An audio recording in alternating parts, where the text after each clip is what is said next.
На территории Амгинского улуса на сегодняшний день лесных пожаров не выявлено. Данные возникновения термоточек передают по результатам космического мониторинга, что позволяет своевременно ликвидировать возгорания при меньших площадях. Профилактические рейды инспекторы Амгинского лесничества проводят регулярно. Так, на местах отдыха проводят профилактические беседы, раздают информационные листовки, вывешивают баннеры.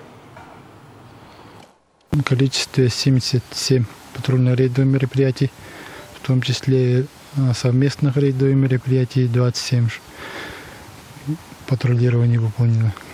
И по итогам патрулирования выявили 7 нарушений. Эти протокола, но все в данное время проходят по предупреждению. И бывает, люди уже не первый раз нарушают правила пожарной безопасности в лесах, они уже штрафуются.